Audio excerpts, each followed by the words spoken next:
ফেনীর ফুলগাজী, পরশুরাম ও ফেনী সদরের বন্যা পরিস্থিতির কিছুটা উন্নতি হলেও এখনো পানিবন্দী ছাগলনাইয়া, সোনাগাজী ও দাগনভূঞা উপজেলাবাসী। বন্যা কবলিত হয়েছে জেলার ৮ লাখ মানুষ।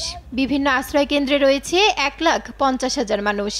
জেলা পর্যায়ে সেনাবাহিনীর একটি স্বাস্থ্য ক্যাম্প করা হয়েছে। এর বাইরে জেলার ২৫০ বেড হাসপাতালের বাইরেও ৭টি বেসরকারি হাসপাতালকে আমরা এই স্বাস্থ্য সেবার জন্য আমরা ওপেন করে দিয়েছি। এদিকে গোমতী ও কাকরি নদীর পানি বিপদসীমার উপর দিয়ে প্রবাহিত হচ্ছে। ফলে দুর্ভোগে দিন কাটছে কুমিল্লার ১৪ গ্রাম, নাঙ্গলকোট, লাকসাম, মনোহরগঞ্জ সহ বিভিন্ন উপজেলার অন্তত ৮ লাখ মানুষের। প্লাবিত হয়েছে ১৪ উপজেলার অন্তত ২৯৫টি গ্রাম। সবকিছু পানির তলে পড়ে গেছে, চাল, ডাল, সবকিছু পানির তলে। এইভাবে ঘর দরজা সবকিছু পানির নিচে গেছে তলায়। আর অনেক মাটির ঘর আছে ভাঙ্গি আমরা পড়ে গেছি।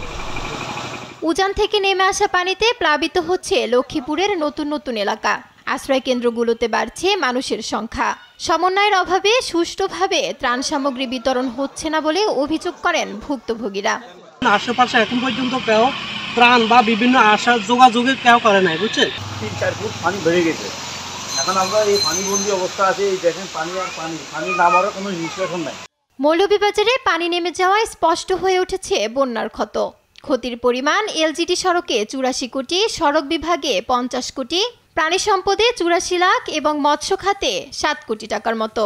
আমরা গড় পানি আসলো, পানি বান্ধে লামছে গড়ের থেকে, আমরা বান্ধ হয়ে আসি। আমরা তো ফের লেগে গড় যাইতাম পারতাম না।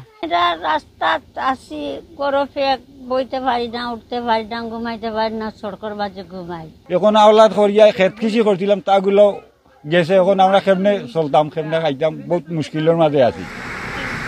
চট্টগ্রামের হাটহাজারী, ফটিকছড়ি ও রাউজানের আঞ্চলিক সড়ক তলিয়ে গেছে।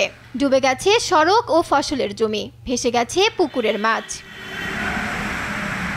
ফারজানা ইসলাম, নিউজ ডেস্ক, দেশ টিভি।